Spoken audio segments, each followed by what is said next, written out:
Monday, 11 o'clock a.m. The coffee was still warm when I found the termination notice on my desk. Brady Lawson must have dropped it there while I was grabbing my second cup from the break room. No ceremony, no courtesy call, just expensive company letterhead with my name typed across the middle like a death certificate. Effective immediately. HR downstairs, 27 years. Gone in 5 words. I'm Marcus Thompson. I'm 52 years old, and I just got fired from Thunder Automotive Solutions, the company I'd given most of my adult life to. The place where I'd built something that mattered, something that kept people safe on the roads, the auto-secure system, my baby, my legacy, my life's work. What Brady Lawson didn't know when he walked into my office at exactly 11 o'clock a.m. was that he'd just lit a fuse on a bomb that would explode in 96 hours and take his $420 million Stellantis merger with it. I checked my watch. My $180,000 performance bonus was scheduled to hit my account this Friday at 11 o'clock a.m. Brady probably thought he was pulling some NBA-level genius move, terminate the old guy before his big payday, save the company money, prove to Daddy and the board he could make tough decisions. What his Wharton education didn't teach him was to read the fine print on contracts written by men who'd survived decades in Detroit's automotive wars. That bonus wasn't just money, it was a trigger. See, 15 years ago, Frank Rodriguez, Thunder's founder and the closest thing to a father I'd had since my old man died, wrote a clause into my contract that nobody else knew about. Frank was former UAW Local 600, the kind of shop steward who'd go toe-to-toe with plant managers over safety violations and win. When he started Thunder after Ford's downsizing in the early 2000s, he brought that same fight-for-your-people mentality to the executive suite. The clause was elegant in its simplicity. Once my annual bonus paid, full legal ownership of the auto-secure system would automatically transfer to me. Not a symbolic gesture. Not a handshake deal. Full intellectual property rights, filed with the state, sitting in escrow, waiting for that electronic payment confirmation. And without auto-secure, Thunder had nothing to offer Stellantis except empty promises and Brady's PowerPoint presentations. I signed the termination paperwork without saying a word. My hands were steady. I'd been expecting this for months, ever since Richard Lawson brought his 28-year-old son in as VP of Strategic Development. The kid had been gunning for me since day one, probably saw my salary and thought about all the ways he could spend that money better. On my way out, I passed Brady's corner office. He was on the phone, gesturing animatedly through the glass walls, probably updating his father on the brilliant cost-cutting measure he'd just implemented. I left a small black USB drive on my desk where he could see it. Let him think it was important. That drive had been empty for 5 years. Every reel, backup, every line of critical auto-secure code, every security protocol that made our system worth $420 million to Stellantis. All of it was locked behind biometric encryption that only recognized my thumbprint and retinal scan. I walked through Thunder's lobby for the last time, past the wall of automotive industry awards we'd won for cybersecurity innovation, past the framed photos of Frank with 3 generations of Detroit auto executives, past the receptionist who'd been saying good morning to me for 8 years. She looked confused when I nodded goodbye. Outside in the February cold, I climbed into my F-150 and sat there for a minute, engine running, watching people walk in and out of the building where I'd spent more waking hours than in my own home. Detroit was having one of those gray winter days where the sky looks like it's pressing down on everything, the kind that makes you appreciate a warm truck cab and heated seats. In 96 hours, this would all be different. I drove home through streets I'd traveled for 27 years, past the Coney Island place where Frank and I used to grab chili dogs and argue about Lions draft picks, past the auto parts stores and repair shops that made up the ecosystem we served. These were my people, the mechanics and engineers and line workers who understood what it meant to build something with your hands and take pride in making it right. Linda was at the kitchen table when I walked in, grading geometry tests from her students at Cody High School. She looked up from a stack of papers covered in red ink and took one look at my face. Let me guess. Brady? Brady. What's his excuse this time? I handed her the termination notice. She read it twice, her jaw getting tighter each time. That little... She caught herself, glanced toward the living room where our 8-year-old granddaughter Emma was watching cartoons. That little prince thinks he can just throw away 27 years? Linda's been my wife for 26 years. She taught high school math through the auto industry's worst crashes, watched me work 16-hour days during crisis after crisis, supported every career decision even when it meant missing family dinners and weekend plans. She'd earned the right to be angry. "He thinks he's saving money," I said. "Cut me loose before my bonus pays Friday." "How much money are we talking about?" $180,000. She whistled low. "That's college tuition for Emma when she's ready." Was college tuition. Linda studied my face. After 26 years, she could read me like one of her algebra textbooks. But there's something else, isn't it? That look you get when you're 3 moves ahead in chess. I poured myself a cup of coffee from the pot she'd made, added cream the way I'd been doing every morning for 2 decades. Through the kitchen window, I could see the bird feeder Linda had hung last spring, covered in snow but still attracting the cardinals and blue jays that reminded us both why we loved this old house in Dearborn Heights. Remember Frank's retirement party? The speech he gave about protecting what we built? The one where he got emotional talking about legacy and the UAW guys who taught him to fight for working people? He didn't just mean thunder.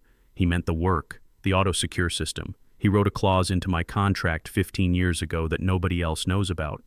Linda set down her red pen and gave me her full attention. This was her classroom voice, the one that meant she was about to learn something important. "What kind of clause, Marcus?" Monday, 2:30 p.m. Linda set down her coffee mug harder than necessary. "What kind of clause?" "The kind that transfers full ownership of AutoSecure to me the moment my bonus clears." She blinked. "Come again?" "Friday at 11 a.m., when that $180,000 hits my account, I become the legal owner of every line of code, every patent, every licensing agreement tied to the AutoSecure system. Not Thunder, me. And without that system, Stellantis has no reason to pay $420 million for Thunder. The merger dies." Linda leaned back in her chair, processing. Outside, I could hear Emma laughing at whatever cartoon was on, the sound echoing off our kitchen walls the same way Michael and Sarah's laughter had 15 years ago when they were little. "Marcus, that's..." She paused. "That's Frank's entire legacy you're talking about." Frank knew exactly what he was doing. We were at Buddy's Pizza on 8 Mile after pulling an all-nighter fixing a security breach for Ford. This was 2009, right after the bailout, when nobody knew if the auto industry would survive. Frank looked exhausted, older than his 58 years. I could still picture him across that red vinyl booth, sleeves rolled up, tiger's cap askew, talking between bites of Detroit-style pizza about the future of automotive cybersecurity. He said something I'll never forget. "Marcus, I've seen too many good companies get gutted by people who don't understand what makes them valuable. Look what happened to Visteon, to Delphi. When I'm gone, I want to make sure the work we're doing can't be destroyed by some MBA who thinks everything's just numbers on a spreadsheet." "So he wrote you into the contract as a failsafe." "Exactly. The transfer agreement's been sitting in escrow for 15 years, waiting for the right trigger. Frank figured if anyone ever tried to push me out before I was ready to retire, they'd learn real quick why that was a mistake." Linda shook her head slowly. "Brady has no idea what he just did. None. And in about 6 hours, when Stellantis starts asking questions about key personnel continuity, he's going to find out the hard way." I went upstairs to my home office and powered up my workstation. The familiar hum of the servers I'd built over the years filled the room like a mechanical heartbeat. On the main screen, I pulled up a countdown timer and set it for Friday, 11 a.m. Red numbers appeared. 95 hours, 28 minutes, 14 seconds. Then I did something I'd been preparing for since the day Frank explained the clause to me.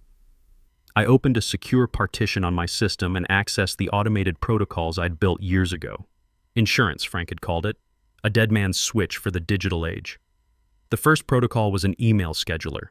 If the AutoSecure licensing rights weren't renewed by Friday at 11 a.m., and they couldn't be without me as an active Thunder employee, an automated message would send to 3 key people at Stellantis. Catherine Walsh, their lead counsel, Thomas Mitchell, CEO of Stellantis North America, and David Park, their chief technology officer who'd personally approved the AutoSecure integration. The message was simple and professional. As of Friday, February 16th at 11 a.m., Thunder Automotive Solutions no longer holds valid licensing rights to the AutoSecure protocol central to the Stellantis merger integration. Please review Section 12 of the merger agreement regarding key personnel continuity requirements. Section 12. The clause that listed 3 Thunder employees as essential personnel whose departure before merger completion would trigger renegotiation rights for Stellantis. My name was first on that list. Brady had signed the merger agreement 8 months ago in a ceremonial press conference at the Marriott Renaissance Center, probably never reading past the executive summary. The second protocol was more subtle. Every major automotive news outlet, Automotive News, Ward's Auto, even the Free Press business desk, would receive an anonymous tip about personnel changes at Thunder Automotive affecting the Stellantis merger. Nothing specific, nothing that could be traced back to me, just enough to get reporters asking questions that Brady couldn't answer. I sat back and watched the countdown tick down. 95 hours, 26 minutes, 8 seconds. My phone buzzed with a text message. Alex Rodriguez, one of our senior engineers. I'd been mentoring Alex for 5 years, ever since he graduated from Wayne State with a computer engineering degree, and the kind of hunger to learn that reminded me of myself at his age. His parents had come up from Texas during the auto boom of the 90s, and Alex carried that mix of Midwestern work ethic and Latino family values that made him one of our most reliable people. Mr. Thompson, heard what happened. This is wrong. Can we talk? I called him back immediately. Alex, you don't waste time. Sir, Brady's been asking questions about auto-secure architecture all afternoon. He had IT trying to access your secured directories. Did they get in? Not even close. But he's panicking. Started talking about bringing in outside consultants, maybe reaching out to competitors to license similar systems. That was interesting. Brady was already looking for alternatives, which meant he was smart enough to realize Thunder's value proposition depended entirely on AutoSecure. What did you tell him? That AutoSecure isn't just software, it's an integrated hardware-software solution with proprietary encryption protocols. You can't just swap it out like changing brake pads. Alex was smart, too smart to stay at Thunder much longer under Brady's leadership. Good answer. Alex, I want you to know something. Whatever happens in the next few days, you've got a bright future in this industry. Don't let anyone convince you otherwise. Sir, are you saying what I think you're saying? I'm saying, keep your options open. After we hung up, I realized Alex would be getting a call soon. Brady would need someone to take over my responsibilities, at least temporarily. Alex was the obvious choice. Young, talented, technically capable. Brady would probably offer him a promotion, maybe even my old title. I hoped Alex was smart enough to ask the right questions before accepting. Tuesday, 6:15 a.m. I woke up before my alarm, the way I'd been doing for 27 years. Old habits from the Navy die hard. Linda was still asleep, so I went downstairs quietly and made coffee. The house felt different somehow. Lighter, maybe. Or maybe that was just me. Outside our kitchen window, I could see Mrs. Kowalski across the street scraping ice off her Buick's windshield. She'd been our neighbor for 12 years, a retired Ford secretary who still drove to Mass every morning at St. Alphonsus. Normal people doing normal things while my professional world was about to implode. My phone had 2 missed calls from unknown numbers and 3 unread emails. I deleted the voicemails without listening. The emails were from reporters, Detroit Free Press, Crane's Detroit Business, and someone from Reuters who'd somehow gotten my personal address. The countdown on my computer read 76 hours, 45 minutes, 22 seconds. I was halfway through my first cup of Folgers. Linda bought it because it reminded her of her dad, and I'd grown to love it, when my email chimed. A message from Rebecca Martinez at Automotive News. The subject line read, Thunder Automotive Personnel Changes. Request for comment. Rebecca's email was professional but direct. Mr. Thompson, I've received information suggesting recent personnel changes at Thunder Automotive related to the pending Stellantis merger. Industry sources indicate these changes may affect technical integration timelines. Would you be available for a brief phone conversation to discuss the potential impact? I replied with one sentence. I'd suggest asking Thunder's leadership team about Section 12 compliance and essential personnel requirements. That was all it would take. Rebecca was a good reporter, the kind who actually read SEC filings and merger agreements instead of just copying press releases. She'd find Section 12, cross-reference it with the personnel changes, and start asking uncomfortable questions. My phone rang at 8 o'clock a.m. sharp. Tuesday, 8 o'clock a.m. Catherine Walsh from Stellantis. I recognized the Auburn Hills area code before I answered. Mr. Thompson, thank you for taking my call. I'm lead counsel for Stellantis North America. We've had some questions raised about the Thunder merger, specifically regarding key personnel requirements. I kept my voice neutral. Section 12? You're familiar with it. I should be. My name's first on the list. A pause. Yes, it is.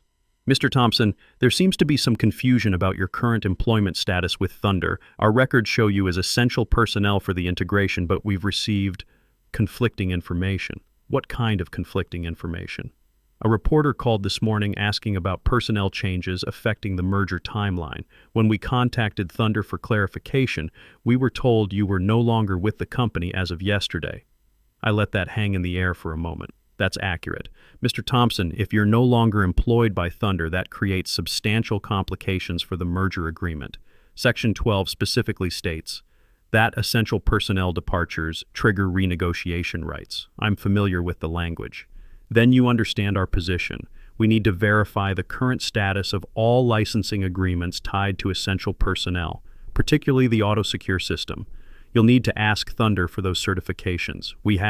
They're having difficulty locating the current certificates. I almost smiled.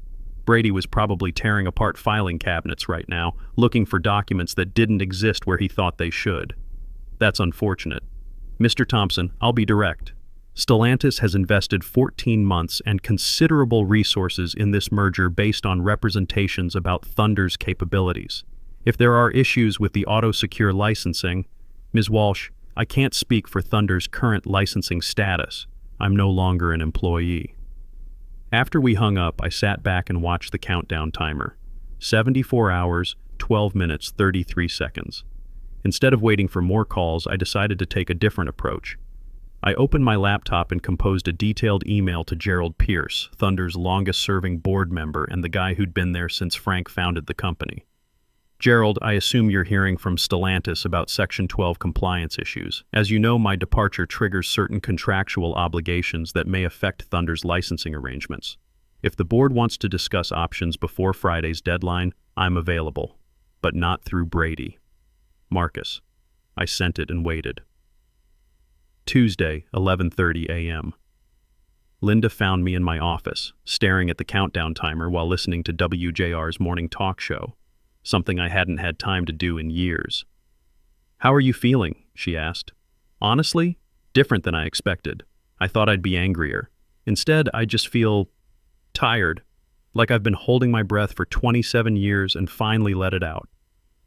She sat down in the chair across from my desk, the one where employees used to sit when they needed help with impossible problems. "Your chest been bothering you?" I touched my sternum reflexively. The tightness had been there for months. Stress manifesting in ways my 52-year-old body couldn't ignore anymore. A little. Nothing serious. "Marcus, remember what Dr. Singh said at your last checkup? The prediabetes? The blood pressure? He said you needed to reduce stress before it becomes something worse." "I remember. Do you?" "Because I've been hearing promises about slowing down for 3 years. You still take calls during Emma's birthday parties. You still work weekends when we're supposed to be together." She was right. I'd missed too many family dinners, too many school plays, too many moments that mattered because some system was down or some client was panicking. This is different, Linda. This is about protecting what Frank built. Is it? Or is it about proving to yourself that 27 years meant something? That hit closer to home than I wanted to admit. Part of me, maybe a big part, needed to see Brady fail. Needed him to understand the magnitude of what he'd thrown away with his casual cruelty. Maybe both. Then finish it. But when this is over, when that timer hits 0 and whatever's going to happen happens, you're done. Really done. No more midnight calls, no more weekend emergencies, no more choosing work over family. Deal. My phone buzzed with Gerald's response.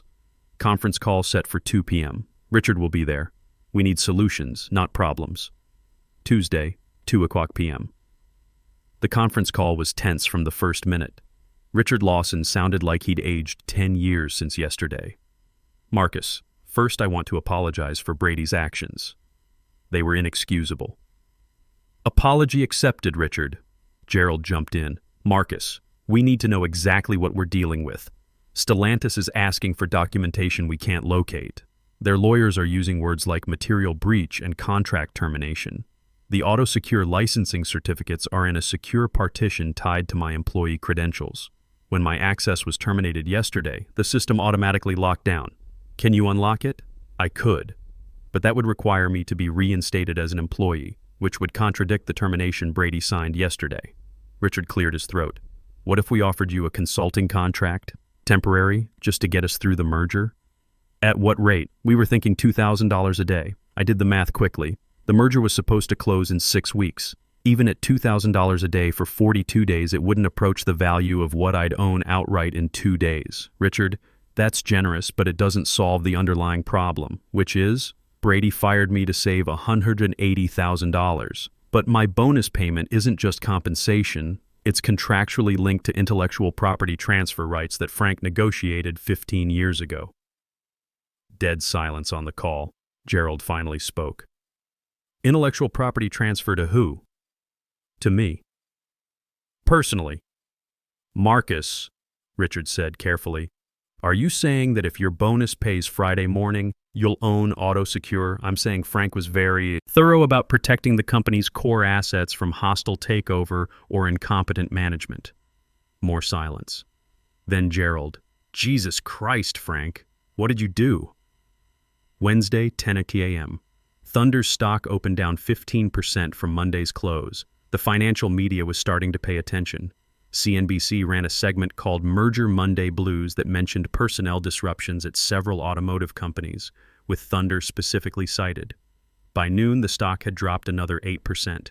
Total decline, approximately 22% in 2 days. My phone rang. Alex Rodriguez. Mr. Thompson, I wanted you to know something. Brady offered me your old position yesterday. Chief Technology Officer, $220,000 salary. Congratulations. I turned it down. That surprised me. Why? Because when I asked him basic questions about auto-secure architecture, he couldn't answer them. He kept saying we'd figure it out during transition. A CTO job where I can't get straight answers about our core product. That's not a promotion. That's a setup for failure. What did you tell him? That I don't work for titles. I work for people who understand the technology they're responsible for. My father didn't come up from San Antonio and work the Ford Rouge plant for 20 years, so I could take jobs from people who don't respect the work. Something loosened in my chest. Alex understood what this was really about. Respect for the craft, for the knowledge, for the years it takes to build something meaningful. Alex, that was the right call. Sir, can I ask you something? Ask away. Is Thunder going to survive this merger? I looked at the countdown timer. 46 hours, 18 minutes, 3 seconds. That depends entirely on decisions made in the next 2 days. But Alex, whatever happens, you're going to be fine. You've got the skills and the character to succeed anywhere. Thank you, sir. That means more than you know. After we hung up, I realized something had shifted. This wasn't just about Brady anymore, or even about my own vindication. It was about people like Alex, who deserved to work for companies that valued their contributions, instead of seeing them as line items on a spreadsheet. Wednesday, 4:30 p.m. An email arrived from Thomas Mitchell, CEO of Stellantis North America. Mr. Thompson, Stellantis is prepared to discuss alternative arrangements for auto-secure licensing that don't depend on Thunder's corporate structure. Would you be available for a confidential conversation? T. Mitchell. The countdown read 42 hours, 30 minutes, 15 seconds. I stared at that email for 10 minutes before responding with a single line.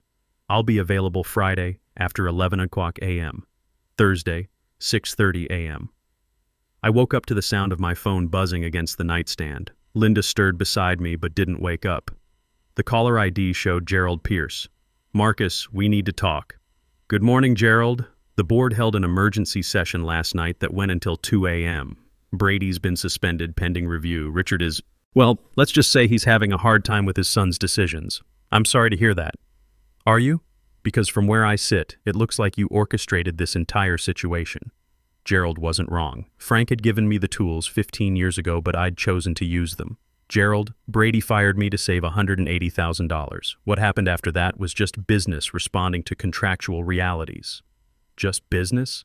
Marcus, you nearly destroyed a company that employs 847 people, people with families, mortgages, kids in college. That stung because it was true.